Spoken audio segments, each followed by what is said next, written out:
মই এবাৰ হিমন্ত বিশ্ব শৰ্মাক নিমন্ত্ৰণ জনাই আছোঁ যে হিমন্ত বিশ্ব শৰ্মাই বহুত দাদাগিৰি কৰি থাকে, যে তেওঁ বহুত জনপ্ৰিয়, তেওঁ কোনেও হৰুৱাব নোৱাৰে। সেইকাৰণে মই আমাৰ শিৱসাগৰ সমষ্টিলৈ হিমন্ত বিশ্ব শৰ্মাক মাতিছোঁ। মই বোলো আপোনাৰ ইমান যদি দম আছে মোৰ শিৱসাগৰ সমষ্টিলৈ আহক, আপুনিও খেলক ময়ো খেলিম। আপুনি 200 কোটি টকা খৰচ কৰিব, মই 1 কোটি টকা খৰচ কৰিম। মোৰ বিৰুদ্ধে আপুনি 200 কোটি টকা খৰচ কৰিব, মই 1 কোটি টকা খৰচ কৰিম। আৰু 1 কোটি টকা খৰচ কৰি থিয় হিমন্ত বিশ্বক হৰুৱাই দিম। থিয় মই কৈ দিলোঁ আপোনালোকক, মই ধেমালি কৰি কোৱা নাই। তেওঁ ভাবি আছে বাহিৰৰ পৰা মানুহ আনি ভোট লৈ হিমন্তই জিকিয়ে থাকি বাহিৰৰ পৰা হিন্দী ভাষী মানুহ, বাঙালী ভাষী মানুহ আনি পূৰা জমা কৰি তেওঁ ভোট লৈ জিকি আছে। সেইকাৰণে আমাৰ উজনিত জিকিব পাৰিব নেকি? উজনিত হিমন্ত ৰজা নহয়, উজনিত মই আছোঁ, মই অখিল গগৈ আছোঁ। হিমন্ত আহক উজনিত, থিয় হৰুৱাই দিম। একেদিনাই কান্দিব লাগিব আৰু একেদিনাই অসমৰ ৰাজনীতিৰ পৰা হিমন্তই বিদায় ল'ব লাগিব। আহক, মই চেলেঞ্জ কৰিছোঁ হিমন্ত বিশ্ব শৰ্মাক, মই চেলেঞ্জ কৰিছোঁ। কোনোবা মুখ্যমন্ত্ৰী হিমন্তক অন্য কোনোবা মানুহে চেলেঞ্জ কৰিব পাৰিব নেকি আহক বুলি ইলেকশ্যন খেলিবলৈ? ময়ে অসমৰ একমাত্ৰ মানুহ, মই চেলেঞ্জ কৰিছোঁ শিৱসাগৰলৈ হিমন্ত আহক, 200 কোটি টকা লৈ আহক। এইবাৰ 100 কোটি টকা লৈ গৈ গৌৰৱ গগৈক হৰুৱাবলৈ গৈছিলে, আমি গৌৰৱ গগৈক জিকালোঁ, হিমন্তক হৰুৱালোঁ। এইবাৰ 200 কোটি টকা লৈ আহক শিৱসাগৰত অখিল গগৈৰ বিৰুদ্ধে যুঁজিবলৈ। মই 1 কোটি টকা লৈ যাম, মই থিয় হিমন্ত বিশ্ব শৰ্মাক হৰুৱাম। থিয় হিমন্ত বিশ্ব শৰ্মাক হৰুৱাম।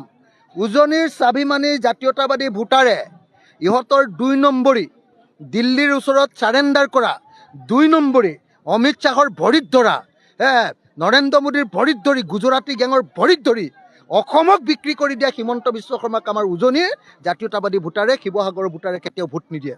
সেইকাৰণে মই চেলেঞ্জ কৰি থাকোঁ, মই চেলেঞ্জ কৰোঁ সদায় যে হিমন্ত বিশ্বত দম যদি আছে, তুমি ইমান ডাঙৰ কথা কোৱা, মোৰ লগত ইলেকশ্যন খেলিবা আহা। আৰু যদি হিমন্তই শিৱসাগৰলৈ আহিবলৈ মোলৈ ভয় কৰে, ওচৰতে মৰিয়নি সমষ্টি আছে, তালৈকে আহক, চাওঁ মৰিয়নি সমষ্টিত খেলক, চাওঁ। অহা পৰহিলে মানে আজি হ'ল কেই তাৰিখ? আজি অহা 11 তাৰিখৰ দিনা চেয়াৰমেন আলী ডাঙৰীয়া আৰু মই একেলগতে এখন বিশাল গণসমাৱেশত যোগদান কৰিম।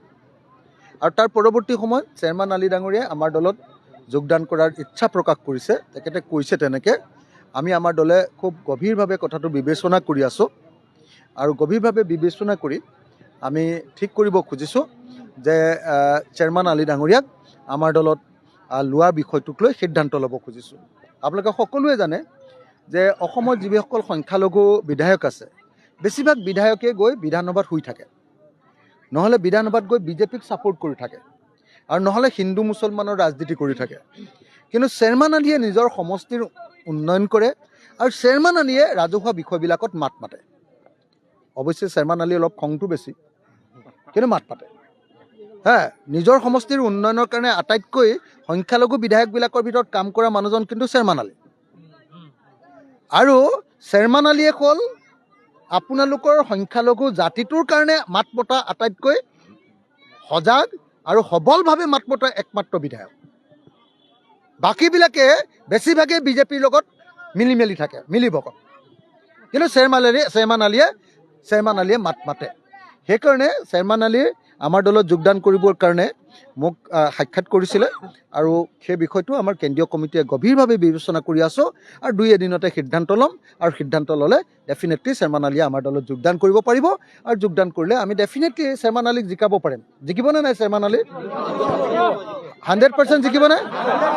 জিকিব ন?